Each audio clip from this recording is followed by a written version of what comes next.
여러분 노만 칼라라고 아십니까? 노만 칼라. 화면에 보시면 또 설교안에 보면 나오는 이렇게 목사들이 또 신부들이 입는 그 셔츠를 말하죠. 예. 이거를 개신교 목사님들이 꽤 많이 합니다. 특별히 통합 측 목사님들이 많이 하고 감리교 측 목사님들이 많이 하는데요. 이거를 이렇게 보고 이렇게 그 교우들이 질문한대요. 왜 카톨릭 신부 복장을 하고 다니냐고. 여러분은 그렇게 생각 안 해보셨습니까? 개신교이면 종교개혁해서 나왔는데 왜 굳이 거꾸로 쫓아가냐 이렇게 얘기하는 거죠. 근데 그건 사실과 사실과 다릅니다. 원래 이 셔츠는 본래 19세기 후반에 스코틀랜드가 장로교회거든요.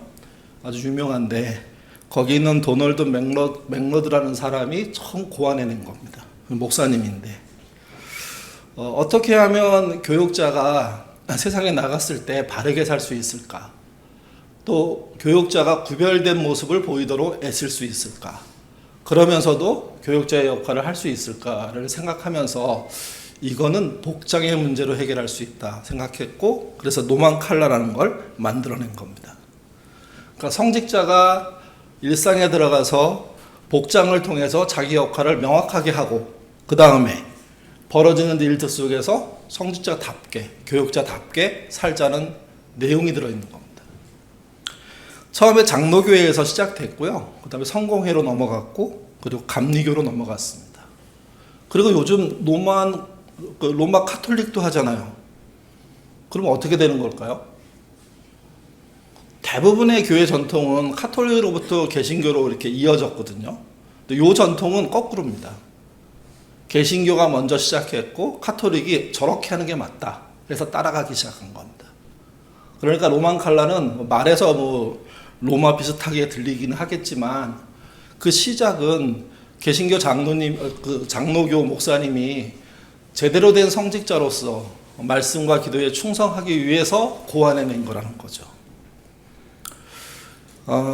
제일 중요한 건 이겁니다. 그래서 목사 교육자들의 개인성을 가리는 겁니다. 근데 이게 잘못 오용되잖아요. 그걸 입음으로 말미암아 권위가 생기고 그걸 입었다는 이유 때문에 특별 대우를 받는 것은 원래 의도하고는 좀 다른 겁니다. 여기 교육자가 있다. 그리고 이 교육자를 통해서 상담을 받을 수 있고 기도를 받을 수 있고 말씀을 토론할 수 있고 그걸 가능하다. 언제나 이런 의미입니다. 그런 의미에서 노만 칼라를 하는 것은 저는 반대하지 않고 좋은 일이라고 생각을 합니다. 노만 칼라 이야기를 하니까 또 이야기할 수 있는 게 있는데 가운입니다. 종교개혁이 진행되면서 가운에도 큰 변화가 생겼습니다. 루터의 경우에는 가운은 입던 말던 뭘 입던 상관이 없다고 생각했습니다. 왜 그러냐면 그건 본질이 아니기 때문에. 근데 칼뱅과 츠빙글리는 그렇게 생각하지 않고 교역자를 가르치는 직분이라고 이해를 했습니다.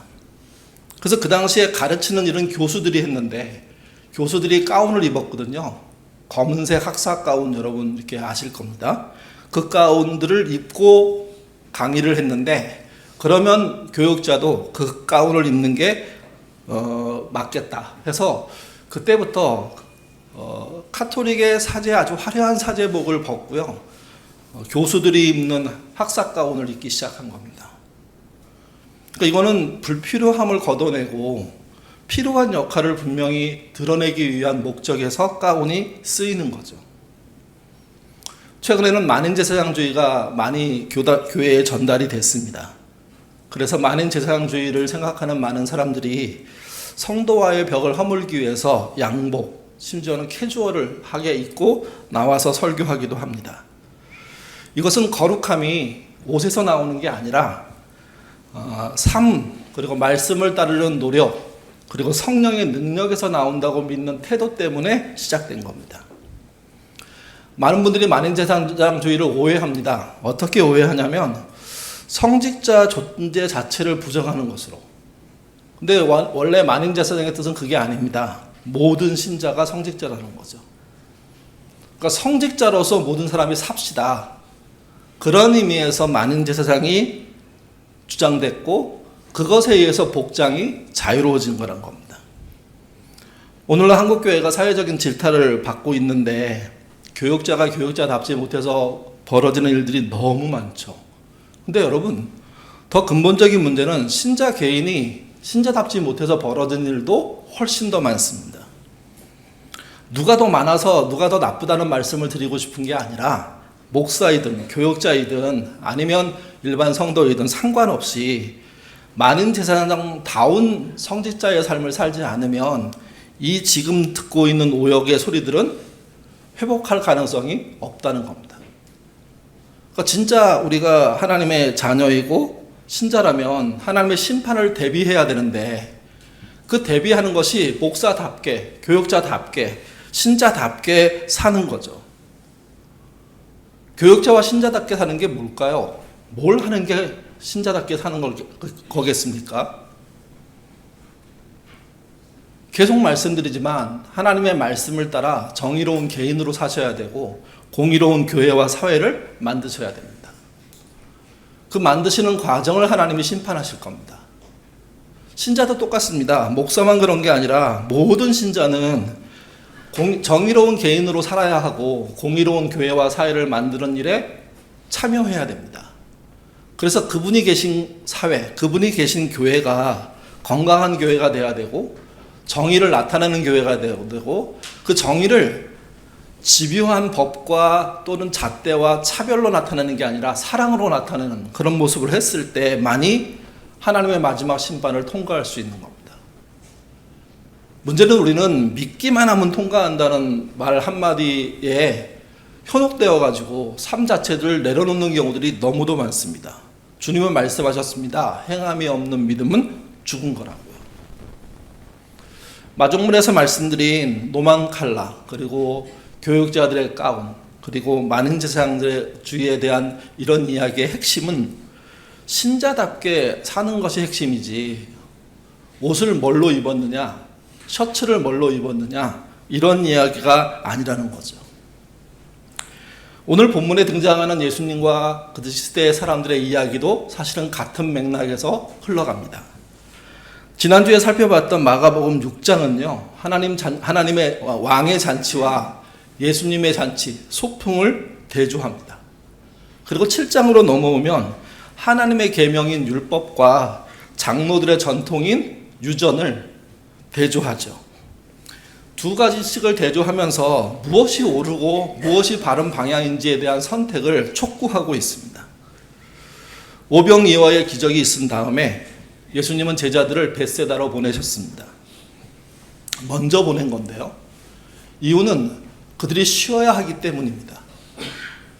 예수님은 무리들을 막아서고 따라가지 못하게 하고 밤늦은 시간에 스스로 갈릴리 호수를 건너서 가십니다. 그리고 제자들이 있는 곳에 가서 합류하게 됩니다.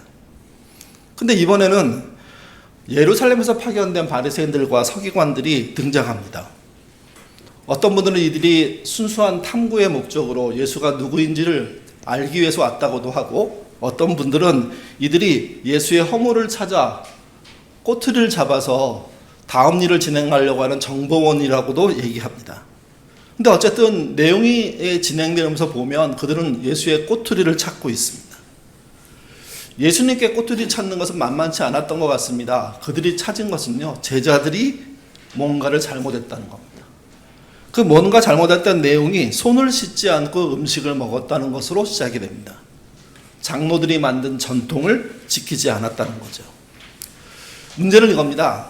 하나님의 계명과 장로들의 전통은 사실은 둘 다 선한 사람으로 살기 위해서는 필요한 일이지만 내용으로 들어가 보면 중요도의 문제에서는요, 장로들의 전통보다 하나님의 계명이 훨씬 중요합니다.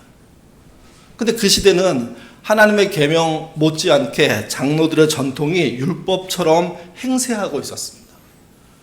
그 율법처럼 행세하는 장로들의 전통을 지지하는 사람들이 누구냐? 그 시대에 주류에 해당하는 기득권 세력인 거죠. 분명히 해야 됩니다. 하나님의 계명 율법은요, 하나님이 정하신 겁니다. 장로들의 전통은요, 오랜 역사를 통해서 장로들이 예의 범절, 생활 습관들을 모아놓은 겁니다. 지켜도 좋고 못 지켜도 아주 나쁘다고 말할 수가 없는 겁니다. 상황에 따라 못 지켜도 괜찮은, 사실은 하나님의 계명도 진짜 상황이 안 됐을 때는 지킬 방법이 없잖아요. 하나님은 그거 아시고 그 틈을 열어주시거든요. 근데 장로들의 유전은 그렇지 않았던 겁니다. 하나님의 계명보다 더 힘이 세지는 거죠. 하나님의 계명의 대표가 십계명 같은 겁니다. 내 부모를 공경해라, 살인하지 말라. 그래서 그 뒤에 보시면 고르반 이야기 나오죠. 계명은 총 개수를 따지면 613개나 됩니다. 하라 하지 말라로 구분되는 계명들인데 모두 하나님이 그렇게 말씀하신 것을 근거로 정해놓은 겁니다. 근데 장로들의 전통은요, 시간이 지나면서 누적된 겁니다. 수백 가지가 아니라고 하더라고요. 적어도 수천 가지, 많으면 수만 가지도 볼 수 있다라고 이스라엘을 연구한 사람들이 얘기합니다. 거기에 이런 게 있습니다. 안식일 날은 몇 걸음을 걸어야 하느냐. 여러분 많이 들으셨겠지만 유대인들은 안식일 날 몇 걸음 걸었을까요? 몇 걸음이라고는 안 나오고요. 2000 규빗을 걸었답니다. 우리로 환산하면 한 1km 조금 더. 그 이상 걸면 전부 노동이고요. 그 이하를 걸으면 괜찮은 거예요. 근데 만약에 3km를 가야 돼요. 안식일법을 장로의 전통을 어기지 않고 갈 수 있는 방법은 뭘까요? 1km 가서 쉬어요. 말 타는 건 아예 안 돼요. 그리고 다시 또 1km를 가서 또 쉬어요. 그리고 마지막 3km째를 가는 거예요. 그러니까 어떻게 하든 갈 방법을 찾기는 했는데 그 방법이 장로들이 정해놓은 법칙에 따라만 정리가 되는 거예요.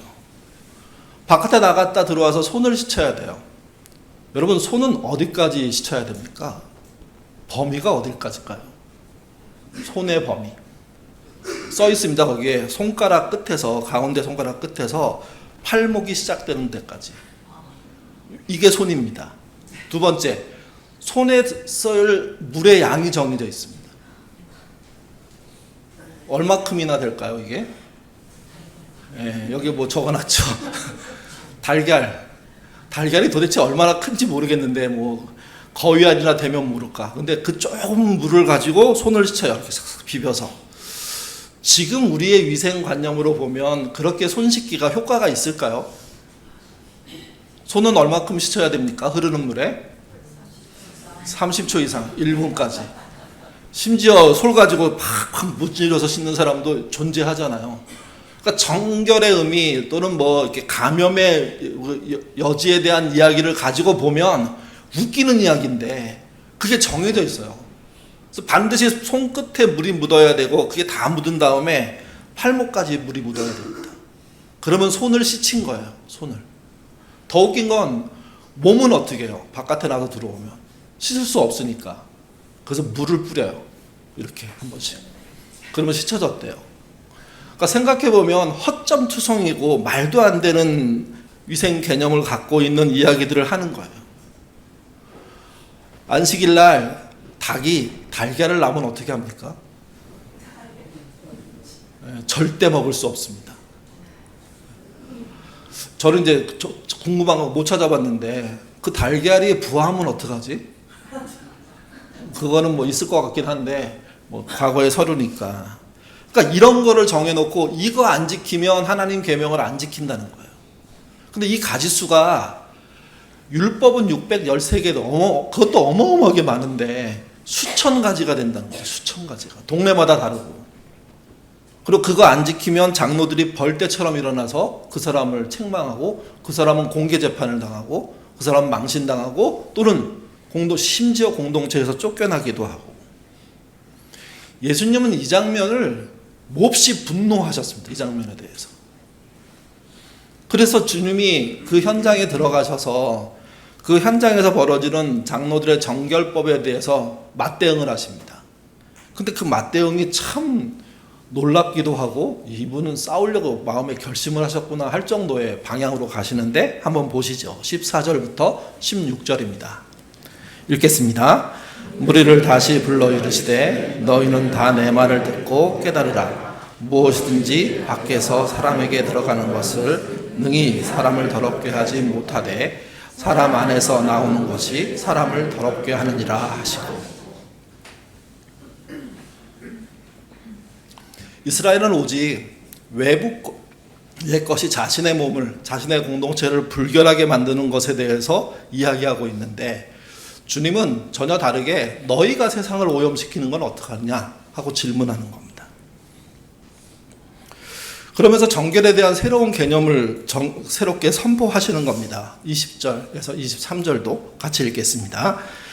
또 이르시되 사람에게서 나오는 그것이 사람을 더럽게 하느니라. 속에서 곧 사람의 마음에서 나오는 것은 악한 생각 곧 음란과 도둑질과 살인과 간음과 탐욕과 악독과 속임과 음탕과 질투와 비방과 교만과 우매함이니 이 모든 악한 것이 다 속에서 나와 사람을 더럽히게 합니다. 그러니까 그 사람을 더럽히게 하는 동시에 그 사람의 사회를 더럽힌다는 뜻입니다. 예수님은 몸을 더럽게 하는 일을 하라고 말씀하신 게 아닙니다. 스스로 청결을 위해서 손을 씻고 또 나머지의 남들을 위해서 뭔가 자기 몸을 건강하게 관리하는 거 필요한 일이고, 그 일에 열심히 하는 거 문제 삼지 않습니다. 근데 문제는 뭐냐면 그렇게 한 상태에서 다른 사람을 차별하는 거죠. 저 사람 손 안 씻었어. 손을 씻는데 봤는데 손가락이 안 묻었어. 손가락이 안 묻고 어떻게 손을 씻는지 모르겠지만, 이런 식의 문제를 만들어내는 겁니다. 그러니까 뭔가 고발당해가지고 가보면 이 사람이 부모를 공경하지 않습니다, 이렇게 고발이 되면 그러면 뭔가 논쟁을 할 수가 있고 그래서 꾸짖을 수가 있는데, 씻는 문제, 걷는 문제, 입는 문제 가지고 따지기 시작하니까 당시엔 사실이라는 게 없잖아요. 오직 증거는 뭡니까? 본 사람만 있다는 거예요.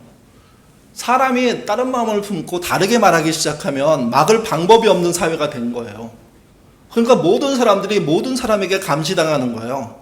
여차하면 고발당하고, 여차하면 성문 앞에서 장로들 앞에 서가지고 꾸중 듣고 혼나고, 너희 집은 왜 계속해서 이 모양이야 하는 이야기를, 낙인을 찍히는 일들이 벌어지는 거죠. 주님은 그런 사회로 가고 있는 이스라엘이 너무 못마땅하셨습니다. 그래서 더 솔직한 얘기를 하시는 겁니다. 너는 그렇게 깨끗해지는지 모르겠지만 사실은 네가 쏟아놓는 것 때문에 온 사회가 오염투성이다, 나쁜 세상이 됐다, 그 말씀을 하시는 겁니다. 그리고 난 다음에 두 가지 사건이 7장 안에서 기록이 됩니다. 이 두 가지 사건은 앞에 벌어진 사건과 연결해서 볼 때 의미가 더 확실해지는 사건들입니다.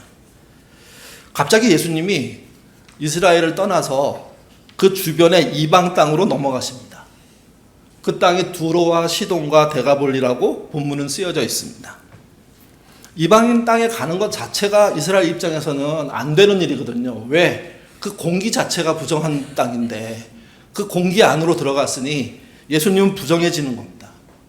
근데 예수님은 상관없이 그곳으로 들어가셔갖고 두 가지 일을 했다고 마가가 기록합니다. 첫 번째가 수로보니게 여인의 딸, 그가 귀신 들려 있었는데 귀신을 쫓아내십니다. 좀 말씀을 이렇게 드려서 죄송하지만 이방인 여자 그리고 귀신 들림은요 아주 최악의 상황을 말하는 겁니다. 이스라엘 입장에서는. 왜냐하면 손도 댈 수 없는, 쟤는 끝났어, 이렇게 표현할 수밖에 없는 최악의 상황인데 예수님이 그 안으로 들어가십니다. 그리고 이렇게 말씀하십니다. 29절에서 30절입니다. 읽겠습니다. 예수께서 이르시되 이 말을 하였으니 돌아가라, 귀신이 내 딸에게서 나가느니라 하시매, 여자가 집에 돌아가 본즉 아이가 침상에 누워 귀신이 나갔다. 그 여자의 귀신을 쫓아낸 겁니다. 이방인 여자의 귀신 들림을 쫓아냈다는 사건은 유대 사회에 알려지면 그야말로 이거는 적대 행위를 한 겁니다. 근데 마가는 버젓하게 기록해놨습니다. 물론 이방인 여자의 귀신 들림을 쫓아내는 이 사건 안에 들여다보면 굉장히 난해한 이야기가 있습니다. 오늘 본문의 주제하고 설교의 주제하고 좀 달라서 그냥 넘어가긴 하는데 언제 한번 그 얘기도 좀 해볼 필요가 있다고 생각합니다. 난해한 것을 하나님이 뚫고 그리고 그 사람을 구출해내는 일들을 하신 겁니다. 그러니까 주님은 그걸 하는 사회가 돼야 된다고 말씀하시는 거죠. 두 번째가 데가볼리의 장애인을 치료하십니다. 근데 이 치료가 너무 독특합니다. 33절에서 35절입니다. 읽겠습니다. 예수께서 그 사람을 따로 데리고 무리를 떠나사 손가락에 그의 양귀에 넣고 침을 뱉어 그의 혀에 손을 대시며 하늘을 탄식하며 그에게 이르시되 에바다 하시니 이는 열리리라 뜻이라. 그의 귀가 열리고 혀가 맺힌 것이 곧 풀려 말이 분명하였더라. 주님은 그동안 치료하실 때 말씀으로 하셨습니다. 가서 만나서 하신 경우도 있지만 떨어져서 만나지 않은 상태에서도 말씀만으로도 치료가 가능하신 분입니다. 근데 이번에는 얘기가 다릅니다. 장애인에게 치료할 때 자신이 직접 장애인 들리지 않는 귀, 그곳에 손가락을 집어넣습니다. 자기의 침을 뱉고 그 침을 손에 묻히고 그 손에 묻힌 것을 그 장애인의 혀에 갖다 댑니다. 이 말은 어떤 말이냐면 오염된 곳에 손을 대는 것이고 오염된 것을 전달을 받을 수 있는 통로들을 다 열어버리는 겁니다. 전부 다. 뒤에 어떤 말이 등장하냐면 에바다란 말이 등장합니다. 그게 열린다는 뜻인데 모든 감염체계 자체를 완전히 열어버려서 하나님이 꼼짝달싹 못하게 지배했다는 의미도 있고 모든 억압과 장애가 풀려서 열려버리는 세상이 됐다는 의미도 등장하는 겁니다. 설교에는 너무 양이 많아서 못 넣었는데요. 화면에는 있습니다. 에바다가 열린다는 뜻인데 실제 의미는 하나님의 말씀을 듣고 깨닫게 되는 영적인 회복의 성취, 그 정도를 의미합니다. 그 이야기는 신약에만 있는 이야기가 아닙니다. 사실은 예언에 있습니다. 그 예언 중에 하나가 이사야서 35장 5절 6절입니다. 화면을 보시고 같이 읽겠습니다. 그때 맹인이 눈을 밝을 것이며 못 듣는 사람이 귀가 열릴 것이며 그때 저는 자는 사슴같이 뛸 것이며 말 못하는 자의 혀는 노래하리니 이는 광야에서 물이 솟겠고 사막에서 시내가 흐를 것입니다. 이게 에바다의 세상입니다. 그러니까 주님이 말씀하시는 세상은 하나님이 예언한 세상이고 이사야가 전달한 세상입니다. 이 세상의 에바다는 장애 하나를 풀겠다는 뜻이 아닙니다. 모든 결박과 모든 그런 억압과 모든 차별과 모든 혐오를 풀겠다는 겁니다. 그래서 표현도 다양합니다. 밝고 열리고 뛰고 노래하고 솟고 흐르는 것이라고 표현합니다. 그것을 어디서 하느냐? 이스라엘 땅에서도 하시고 계셨던 그분이 대가볼리로 넘어가서 이방 땅으로 가서 가장 불결하다고 얘기하는 그런 분류의 사람들과 함께 그 사람의 몸에 자기의 손을 대고 자기의 침을 전달하고 그리고 거기서 에바다라는 선언을 하심으로 말미암아 그곳 전체가 해방되는 역사와 능력을 보여주시는 겁니다. 이 말은 이런 말이 됩니다. 이스라엘은 여러 번 그런 일을 하나님이 하셨음에도 불구하고 여전히 닫혀있는 사회인데 이방은 단 한 번에 이 역사가 열리고 있음을 보여주는 그 기록이 마가복음 7장의 기록인 겁니다. 왜 하나님의 백성 안에서는 번번이 하나님이 하시는 일에 대한 걸림돌이 있고 에바다라는 선언 자체로 못 가게 되는 한계들이 생기고 있는데 왜 이방 땅에서는 하나님이 진짜 하고 싶은 에바다의 역사가 일어났을까요? 누가 더 악한 겁니까? 누가 더 하나님을 반대편으로 걸어가고 있는 겁니까? 당시 사람들은 귀신 들린 사람은 귀신이 그 사람을 오염시킨 거라고 믿었습니다. 근데 여러분, 귀신 들린 사람은 원래 악한 사람일까요? 또 당시에 장애가 된 사람들도 그 사람이 오염됐다고 생각했거든요. 그렇다면 장애인은 원래 악한 사람일까요? 또는 장애인이 된 사람은 악하기 때문에 장애인이 됐을까요? 여러분, 둘 다 아니지 않습니까? 성경 이야기를 쭉 읽어보고 실제 살펴보면 의외 있게 하나 있는데 그게 무엇이냐면 귀신 들린 사람은 악한 사람이라고 표현한 적이 없습니다. 약한 사람이라고 표현했죠. 귀신 들린 사람을 악하다고 말한 적이 없다고요. 약하다고 얘기했죠. 강하고 독선적인 사람이 귀신 들린 거 보셨습니까? 마음이 선하고 우유부단한 사람이 귀신 들리지 않습니까? 추진력 있고 결단력 있는 사람들이 귀신 들린 거 보셨습니까? 에너지가 고갈된 사람이, 번아웃 상태가 된 사람이 귀신 들리죠. 남에게 상처 주는 가해자가 귀신 들린 거 보셨습니까? 상처받는 피해자가 귀신 들립니다. 귀신이 들렸다는 증거는 뭐냐면 명백하게 약한 자고 피해자란 뜻입니다. 거기다가 억울하게 귀신까지 들려있는 겁니다. 간혹 이 사회에 강하고 독선적이고 추진력 있고 결단력 있는데 귀신 들린 자가 있죠. 가해자이면서 귀신 들린 자가 있죠. 그들은 폭군으로 어마어마하게 무서운 일들을 만들어냅니다.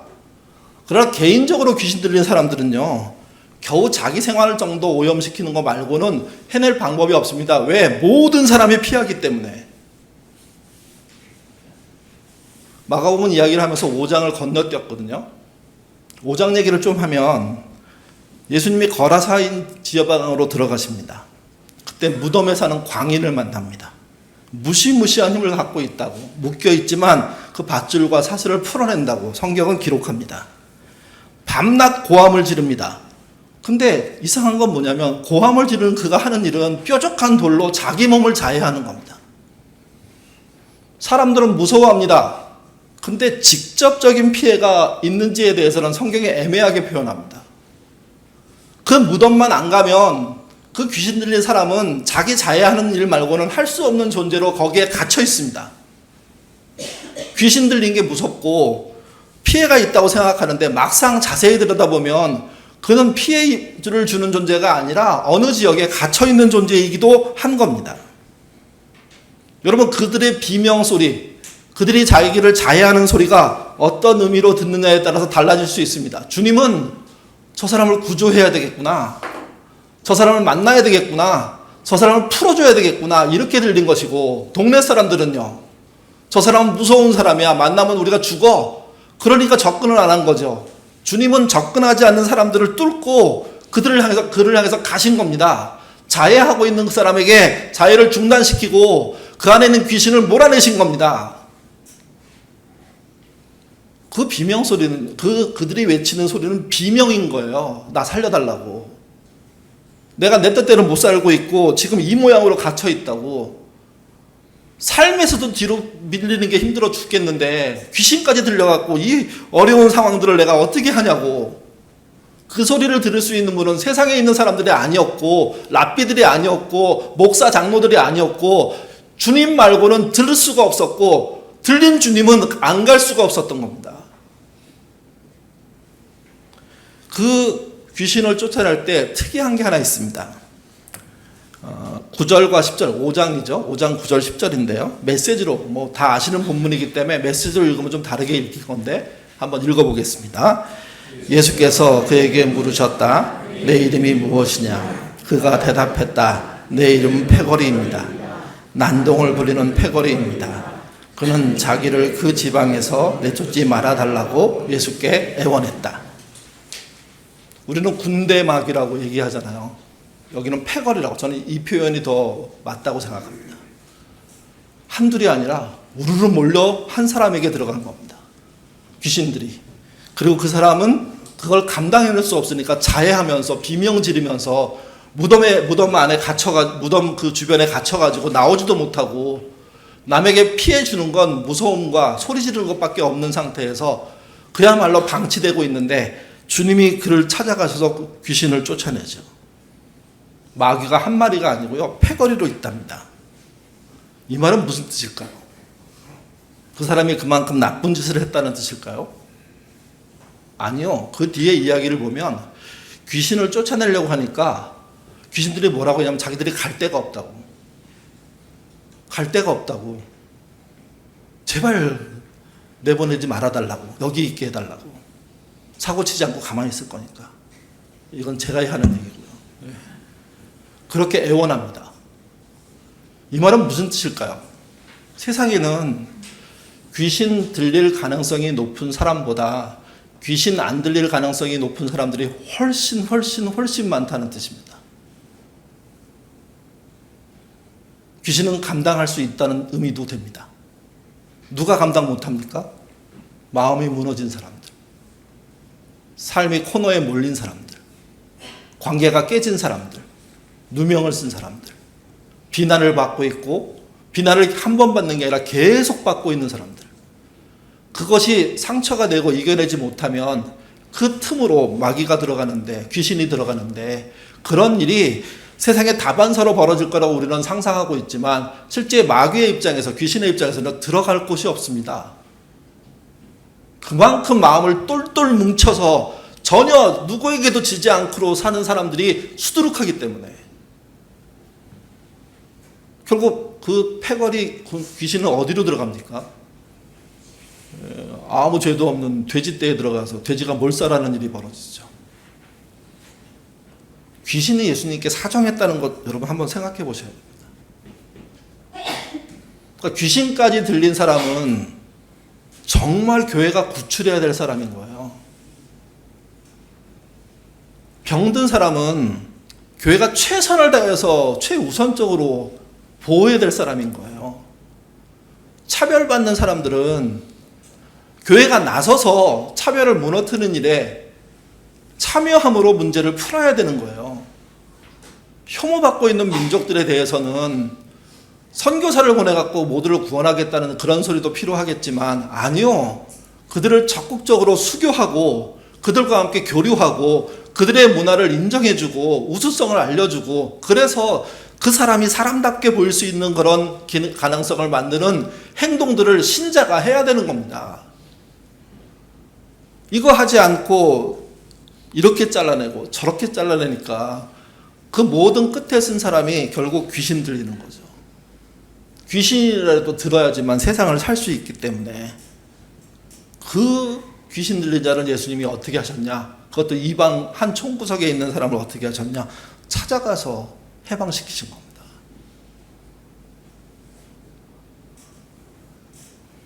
우리의 형편에서 모든 것을 우리 입장으로 생각하니까 귀신 들리는 나쁜 사람이고 벌받은 사람이라고 생각하는데, 아니요. 그렇지 않을 가능성도 엄청 높습니다. 손을 씻는 것 중요합니다. 근데 여러분, 마음을 씻지 않고 손만 씻으면 손은 깨끗해질지 모르겠지만 마음은 깨끗해지지 않습니다. 손은 물로 씻겠죠. 마음은 뭘로 씻습니까?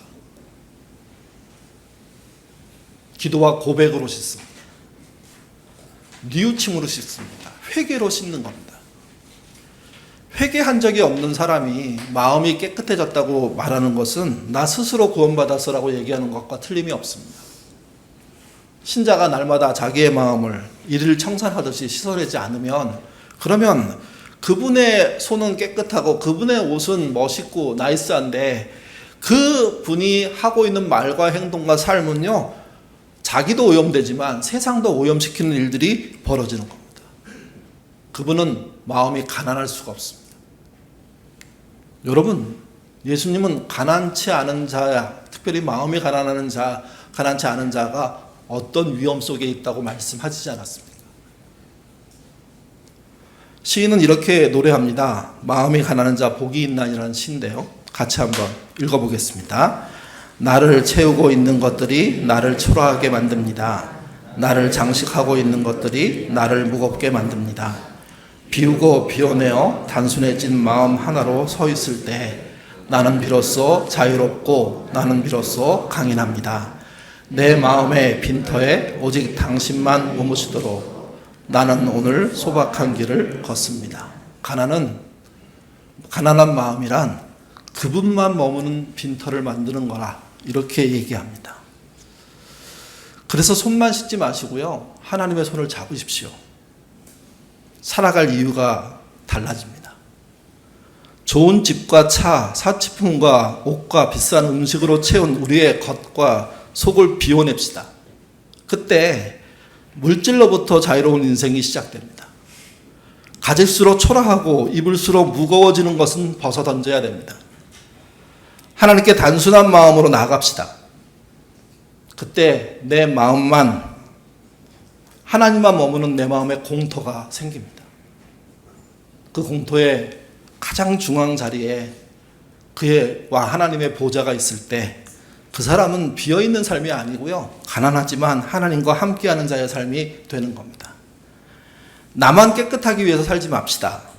나도 깨끗해야 되겠지만 내가 세상을 오염시키지 않기 위해서 사시기를 바랍니다. 하나님의 은혜가 가득한 나 자신과 하나님의 복이 가득한 세상을 만들어질 때 마음이 씻겼다고 얘기하는 겁니다.